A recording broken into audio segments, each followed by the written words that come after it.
Ladies and gentlemen, punters of all ages, welcome back to the Quaddie Poddy. Cashy joined by Nick. How are you, mate?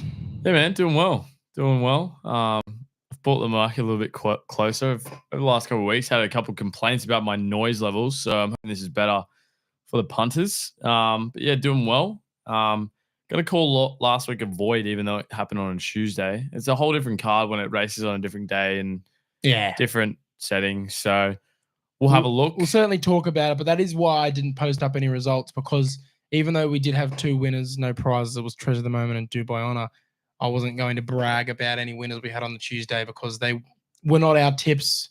Completely different prices, completely different setup.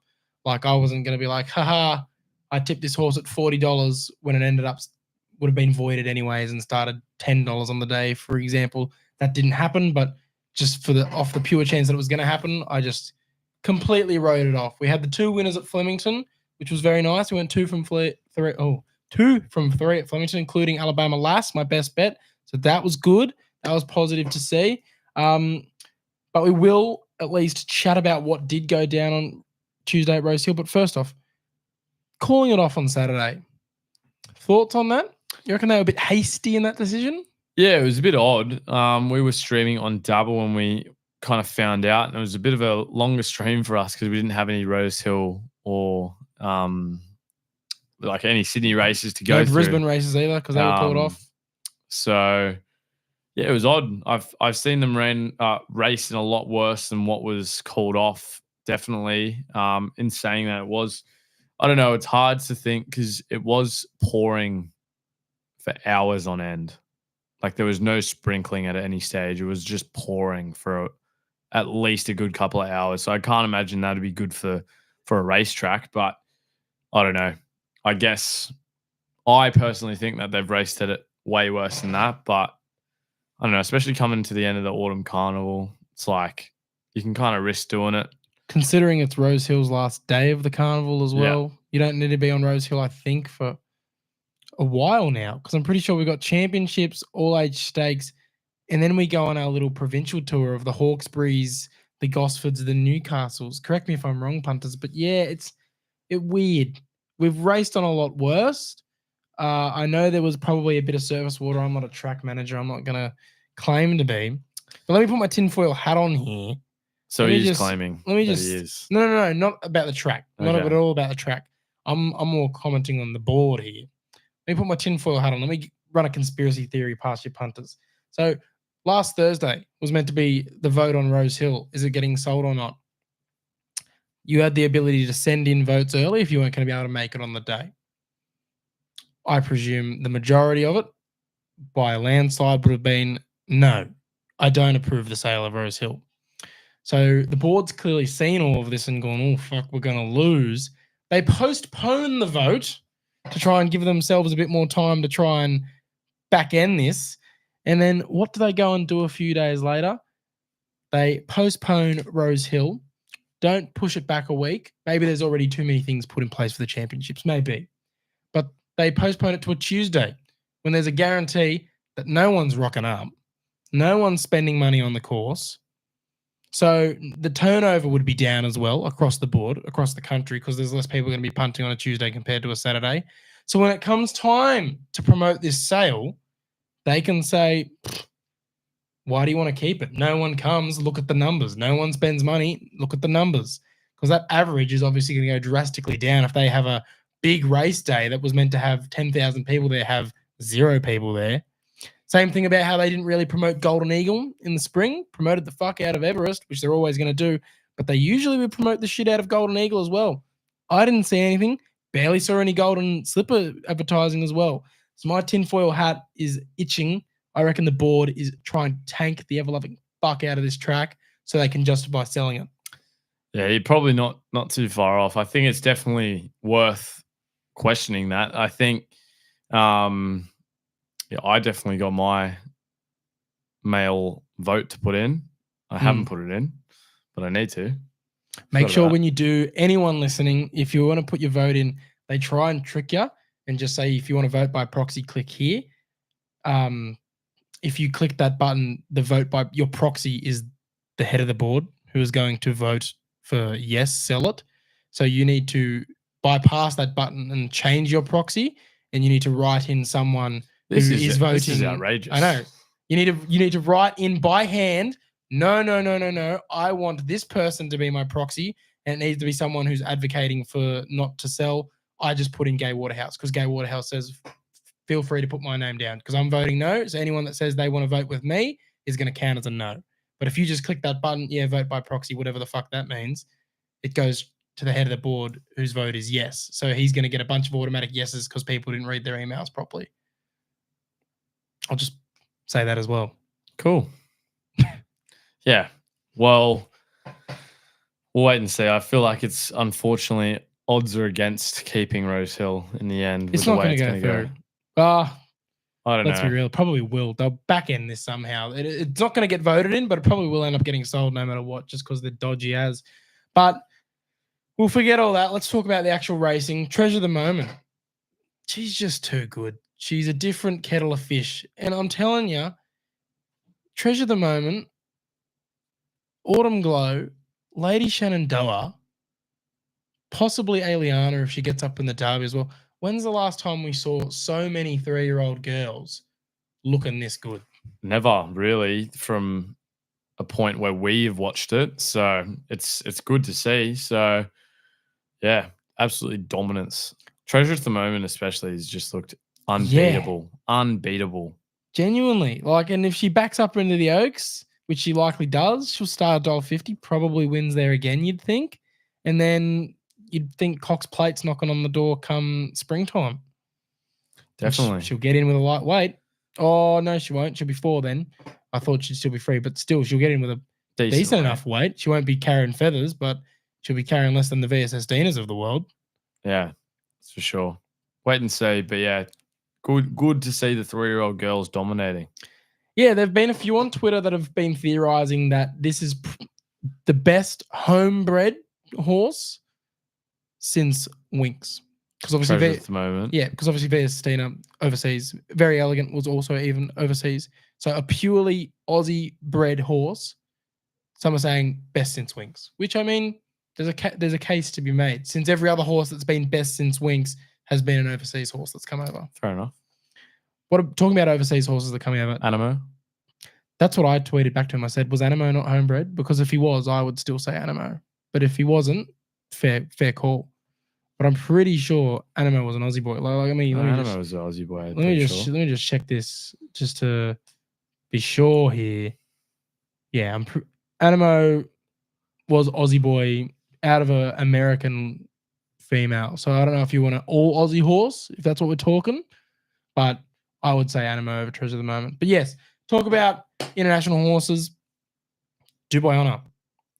Look good. 3 from 3 in Australia. Just gets it done again. For Bourne, a bit disappointing, I guess. Yeah, not too sure what that kind of looks like with the form. You're going to have to wait and watch. But Dubai Honor, great horse. Gets it done. Be keen to see where they go next with Dubai Honor. That's for sure. Not sure. Queen Elizabeth is, I believe, the so not a showdown with Animo, showdown with VSS Dina. Yeah, we need your best. That's for sure. God, that race has just become like the pinnacle of the autumn. I know that it was always meant to be Slipper and it was always meant to be Tancred, but like Queen Elizabeth, the last 4 or so years has just been slobber knocker after slobber knocker. And this year, Cheerwolf, you've got Dubai Honor, maybe a Vauban, you've got VSS Dina, you've got list goes on. There could be a stacked field of like 14 plus really, really good horses. A couple of more internationals are apparently coming over just for it, including a Japanese horse, I believe. Stacked field. Absolutely stacked field. But yeah, just was a different kettle of fish. Just found the gap, hit it hard. Didn't look like he was slowing down for anyone. Obviously, some people closed off ground. Vauban charged late, but just wasn't good enough to get his head in front. He's just Tom Marquand, Will Haggis. They don't lose. I think he sent 20 horses down and he's won 11 of them. Insane numbers. He's got another couple this week. Yeah, his numbers could get even better this week. That's for sure. And it's not just stayers as well. Won the Golden Eagle with Lake Forest. So the man knows how to train. That's for sure. 100%. We'll move into the hotline, mate. I'm sure we've got We got one from Jake Halar to kick us off for the week.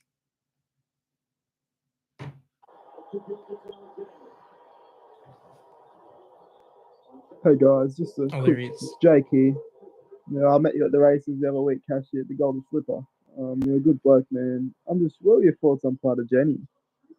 And is Pride of Jenny running in the Melbourne Cup? I do not understand that. Please explain, Cashy. Thank you. That was an April Fool's joke. I thought that was pretty obvious. There was a lot of people that concerningly got tricked by that. I posted up on April Fool's that breaking news, Pride of Jenny's been announced to run in the Melbourne Cup. I thought it was pretty obvious that it was April Fool's, but it tricked quite a few people. Yeah, I stay off my phone April Fool's Day because it's just not worth it. You get that little heartbeat when you wake up, but then, yeah, it's not worth it. I very embarrassingly got tricked with Winks returning to racing a few years back. I remember aggressively texting all the boys saying, we need to get down to the track. Winks is back. Very silly. Very silly. She'd been retired for 2 years at that point. I don't know what I was thinking. Yeah. What was it? We'll talk about Pride of Jenny from the weekend. Yeah, good point. Missed talking out about it. Disappointing. Odd. Very odd. Even jockey comments after the race didn't seem. Did you watch it? He didn't. Yeah. Didn't use a lot of petrol. Thought he was in a good spot, and then with about 1,000 to go, she just wore off. Apparently, she pulled a hammy. That was the excuse going around from the owner. Apparently, but she just one trick pony. If people chase her, she can't hold on. I don't think they even chased her that hard. They didn't challenge her as much. I reckon that at her best, she wins that race. You think she just had an off day? I don't know. I don't know. I won't be on her next start, I don't think. The biggest surprise was Light Infantryman winning. I put almost every horse in the quaddie but that horse. I just thought that he wasn't up to the task against that field, but clearly he's come of age in Australia.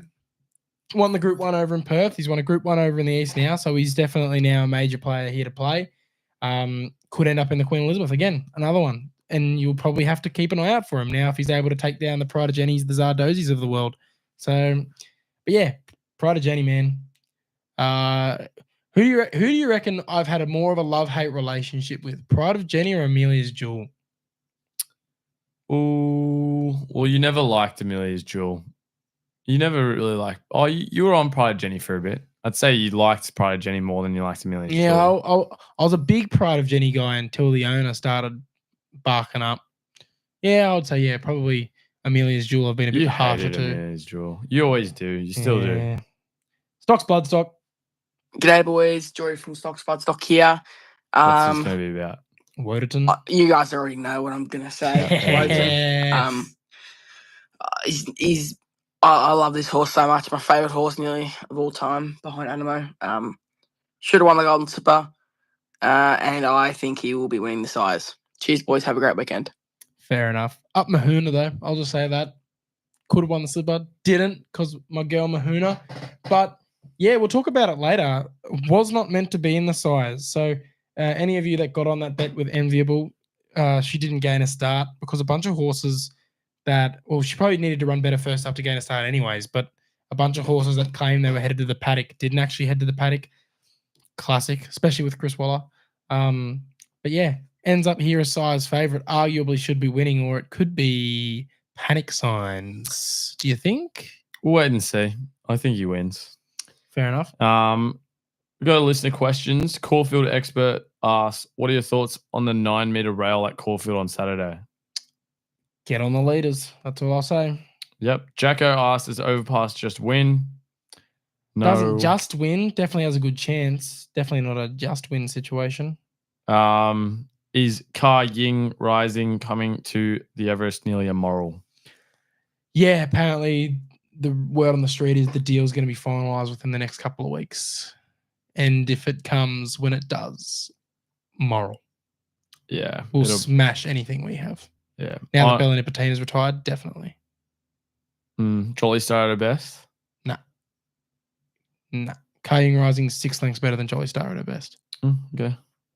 Own a Merc each way in the mile from Will Airdrie. I mean, it's the Doncaster. Anything can win it. Rupert Rubita Andre. Hey boys, thoughts on Pride Jenny running in for the Melbourne Cup. April Fools. Yep. Gotcha. Jasper Langley, Ella Chance, race 3. It can cover the distance. Is it one of the best punts of the day? We'll talk about it a bit later, mate, but I definitely believe so. The only thing that you'll have to think about is the import, I'd say, but we'll wait and have a look. Jake Patel, what is your unit stake? If it's a best bet, usually 20, anywhere from 20 to 50.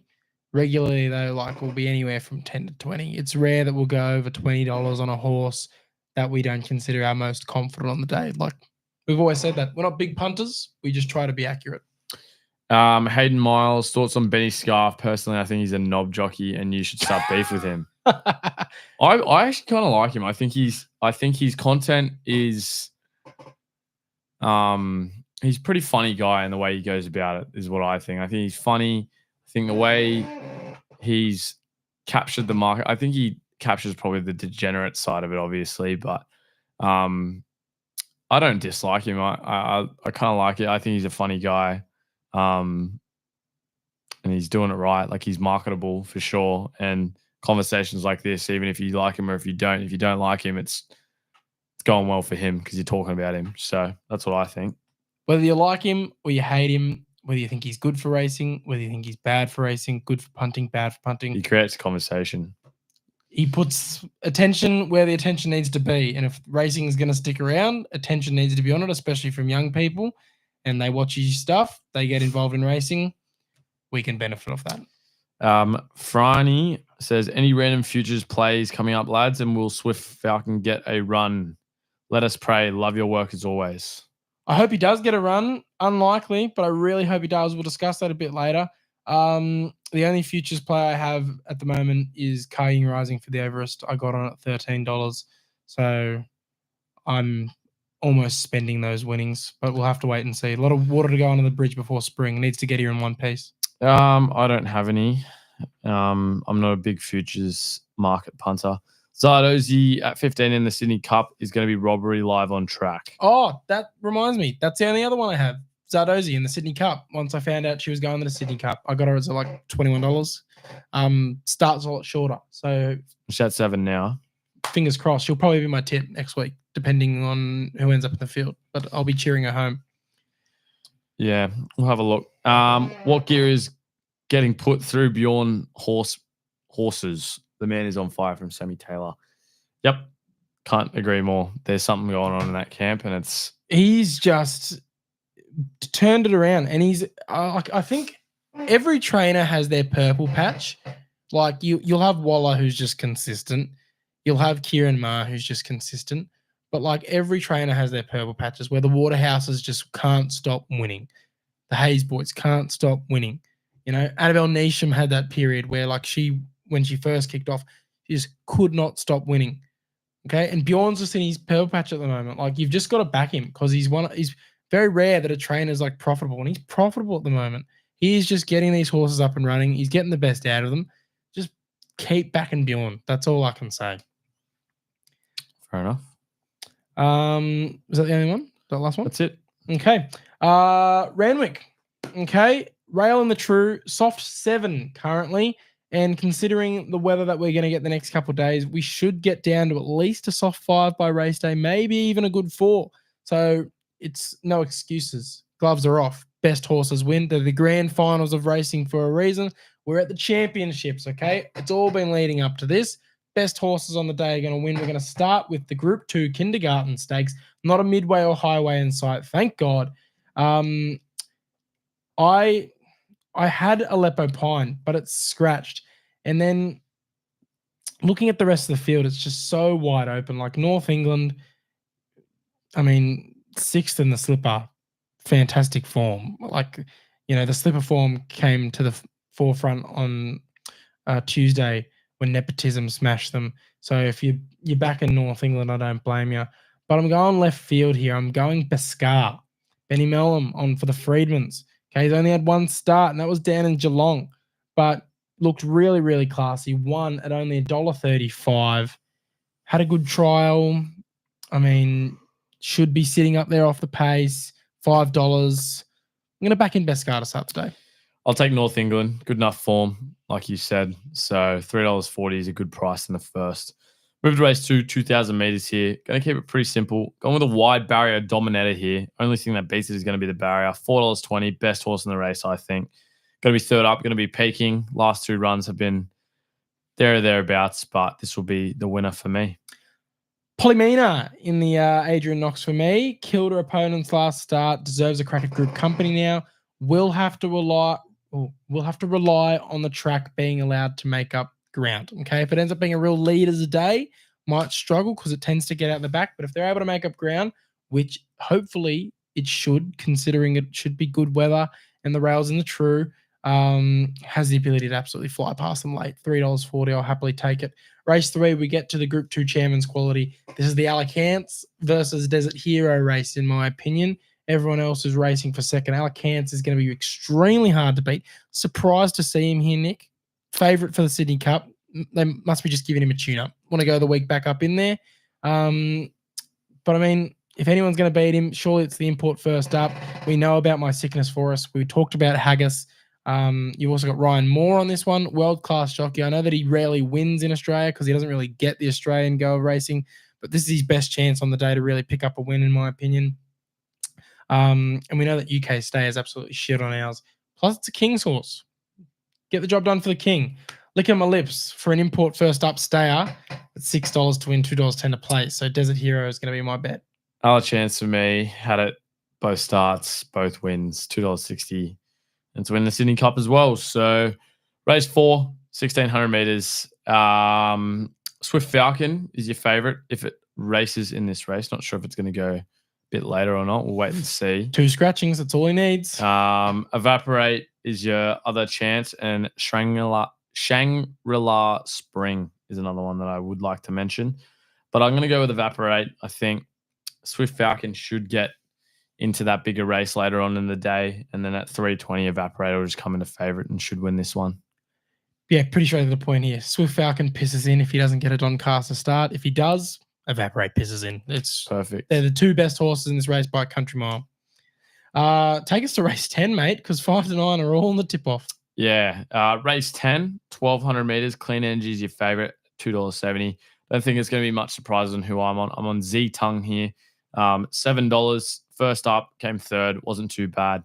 I'm going to go second up here. So give it a chance. Z Tongue in the last. All over Clean Energy here. Absolutely oozed class last start on Golden Slipper Day, but that was down at the Valley and just put them to bed with just such arrogance. I'm shocked that he's over $2 here. I'm with him all the way. I don't see how he loses this apart from not handling the conditions, but he's won every start in the wet if it ends up wet. And he's got good track form as well. I seriously, $2.70, I'm licking my lips. The only thing that beats him here, in my opinion, is if for some reason he doesn't get the conditions to his liking and because he has Ryan Moore on. I take back what I said with the Ryan Moore's best chance being the Stayers race. This is Ryan Moore's best chance. If he can't get this done, go back to England Sun. This is the best horse on the card. I'm already spoiling it for later. I'm very confident Clean Energy gets it done to finish off the day. Awesome. All right, very quick Randwick rundown because literally half the card is in the tip-off and we roll into championships. This is what sorts the men from the boys. We've got 10 races, I believe, over the next 2 weeks.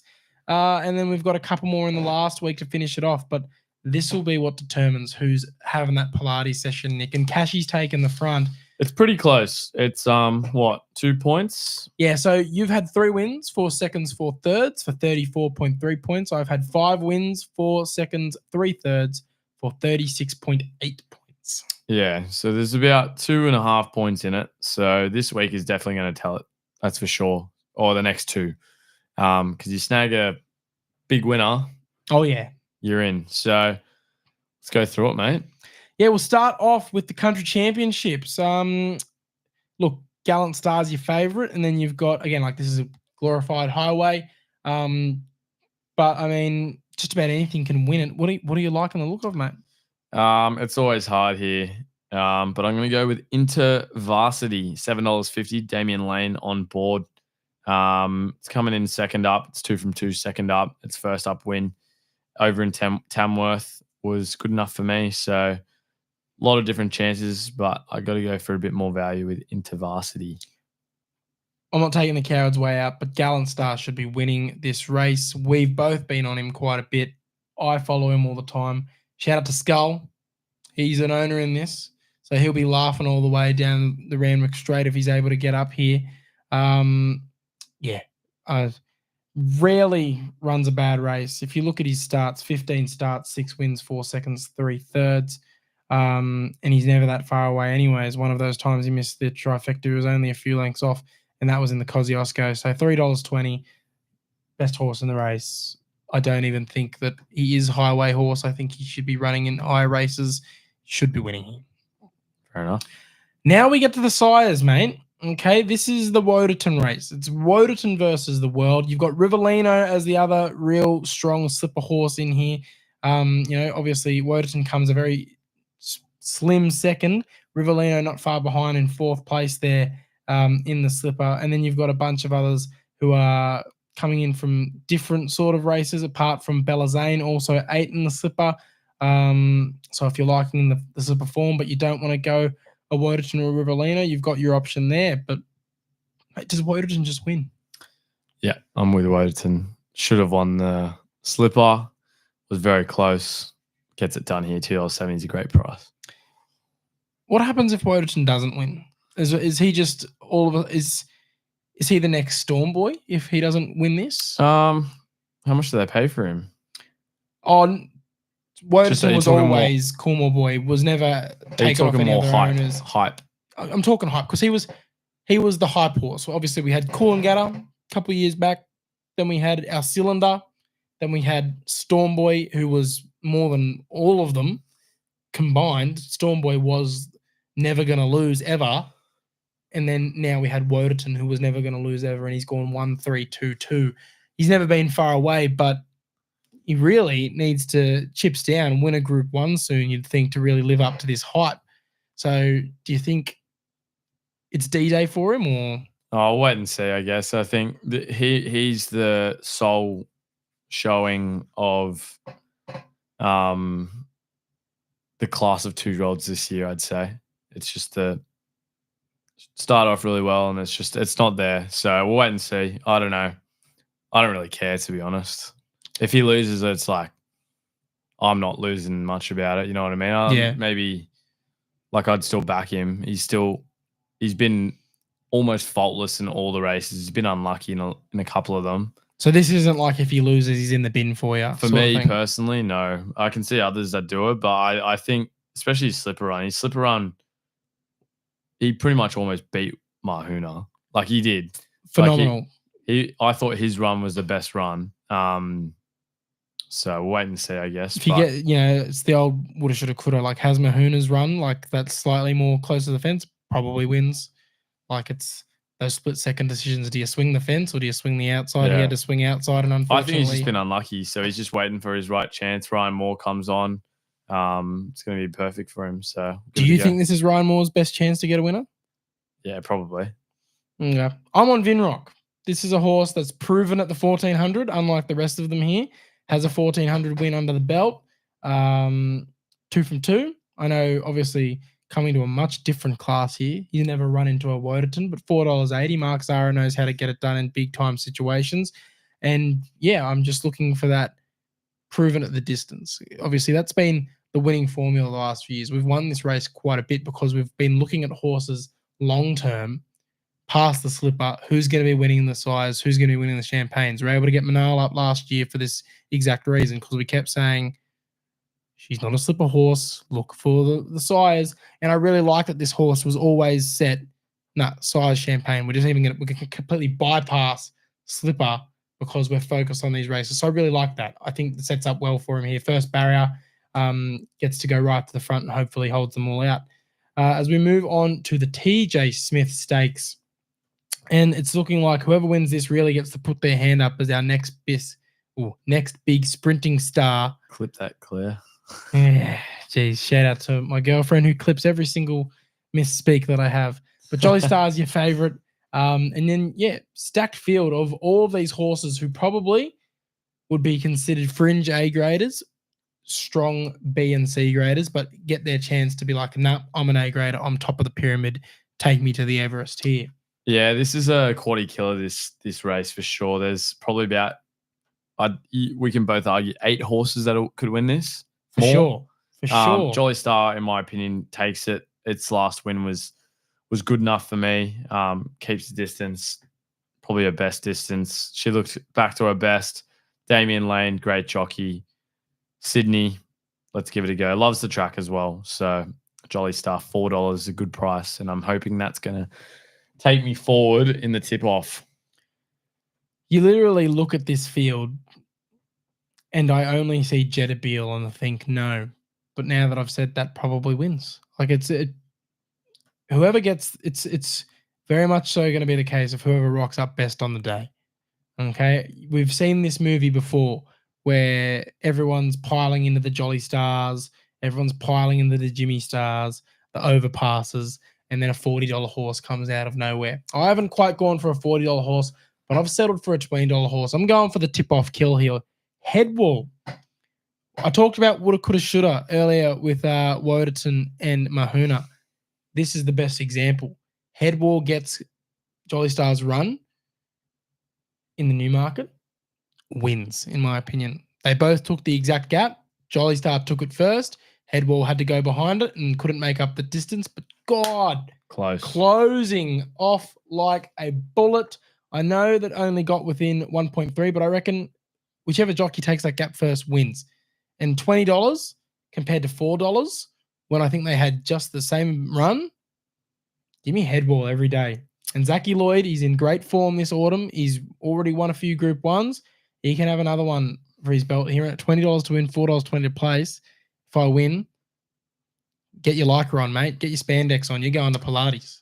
Switzerland, I want to mention him. $16, $3.60 each way play for sure. Going to have a bet. Forgotten about horse. It's given a bad price for its 2 runs that have been pretty average, to be fair, but I think this is his best distance as well. The 1200, he's won 3 from 5 with a pretty dominant one at the end of spring. I was going to say, let's not forget the last time that he had a couple of poor runs, so his price, blew out. And look at what he did on grand final day. Mr. Chris Waller, grand final trainer.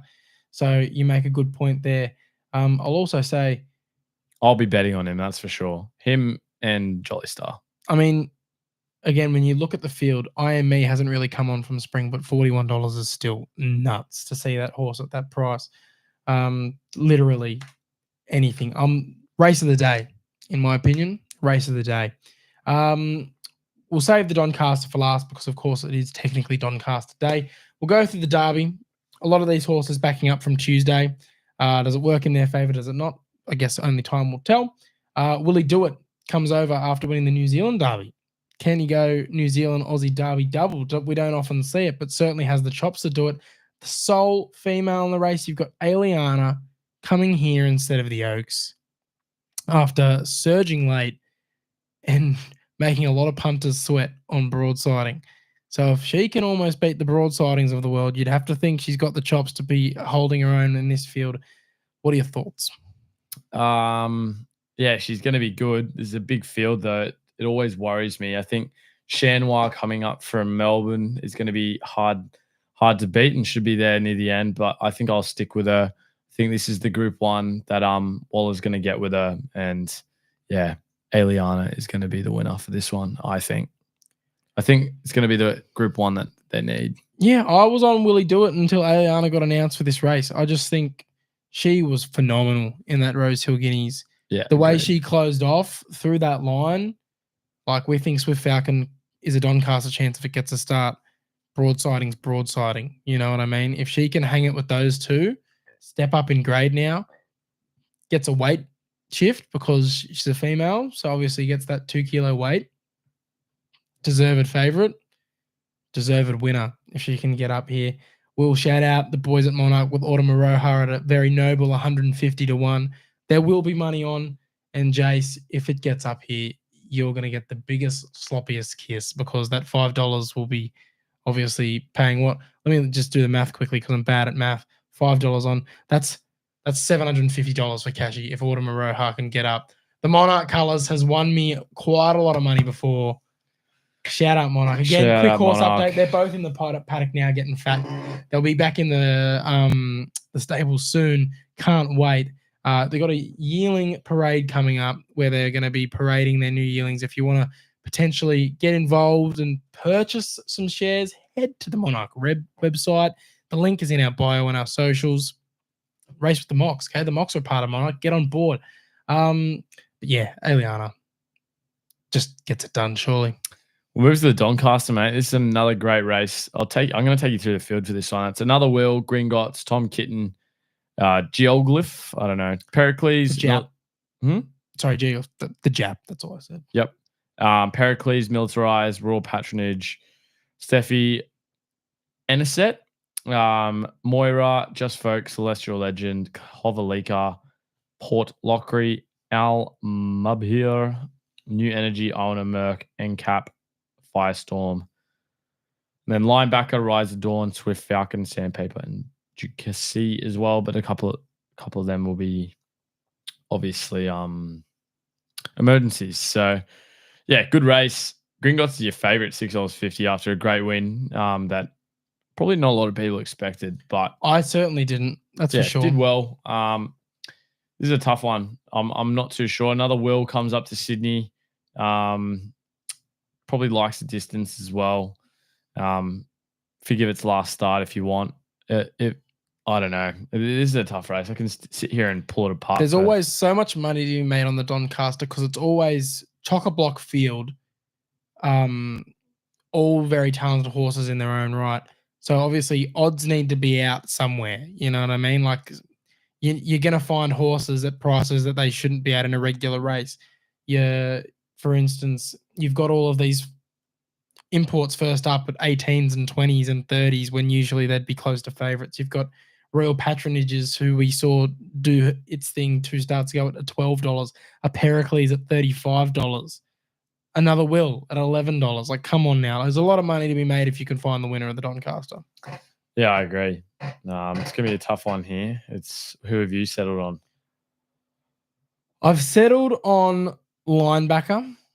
I like backing 3-year-olds in this race, as was seen with Celestial Legend last year. Got me the chockies. I will say I'll have money on Swift Falcon if it gets a start, because I think it's a better chance than linebacker if it gets a start.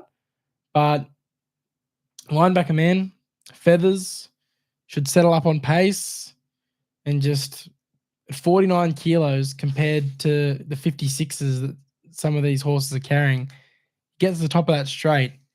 If Zach Lloyd's able to just be patient with it and get it a clear, lane to the line, and just let him go, son. Let him run. We know that he can quicken. We know that he's got the pace. He's beaten the broadsidings of the world at equal weights as well. Now he's taking on some of these horses with 49 kilos. Just utilize that weight and let him go. Let him run. And hopefully he just digs and digs and digs and gets there. I'm really scared at Tom Kitten, though, especially at that price. I will mention that. But yeah, linebacker for Cashy. I'm going Swift Falcon if he gets a run. If he doesn't, I'll settle with Tom Kitten. The Kitten. I expected you to be on the Kitten. But Swift Falcon, weight for sure. I agree with you 100%. 49 kilos is... I'll have a bet on Swift Falcon, but I'll be sticking with linebacker if... Swift Falcon in the tip-off for me if it gets a run. If not, we'll settle with Tom Kitten. Fair enough. It's just... Another one. Your Kovalika's at 35s. Yeah, great race. Alma Beers at 71s. Like... Militarized. Wow. You can never forget. Militarized. It's only going to get better when it's going to be a bit softer. Once it gets its sprint back in its legs after so long off, $51. I would not be shocked one bit if it comes out and wins this. It's just another quaddie killer. Like, genuine. All these races are quaddie killers. The quaddie's going to pay huge. Yeah, on the weekend. Should. That's a guarantee. Absolutely guarantee. Unless it's favourites. Unless favorite gets up, but I don't think it will on a day like this, to be quite honest. But have you found anything around the grounds, mate? I've got one. It's in race number 3 at Caulfield. We can just get it up. It is the favourite, Just Glamorous. Got a 2 kilo claim. So it gets down to 52.5. Third up, should be peaking. Gay Waterhouse, $3.30. Race number 3, number 13, Just Glamorous. I got 2 Caulfield Race 6 Kings Valley, $3.60. Caulfield Race 10 LAU, $4.10. Both horses in ripping form. Both horses coming off the back of a win. Yeah, I just think that they're going to have the chops to get another one here. Another one of famous Nick's yawns, if you're on the YouTube. Yeah, I'm real getting there tonight. I'm tired today. Tired boy. All Having right. some bad sleep lately. If anyone knows any way that can help me out, I'm having some poor sleep. Cashy doesn't really sleep either. So if you're a sleep expert out there, send us some DMs because I would actually really appreciate some advice. I honestly, my sleep's usually pretty good, but the last probably 2 or 3 weeks have been pretty ordinary. I like to take care of my sleep as well, but yeah, last night was pretty bad. I think let's have a look. Sleep score of 51, and I had 8.5 hours. So if anyone knows how to get that better, hit me up, please. But yeah, I'm very tired. Take us to the quaddie. Randwick, race 7, Jolly Star, head wall, overpass in Switzerland, 1-4-7-11. I really actually hope, tip off aside, head wall of Switzerland gets up, quaddie price will be amazing.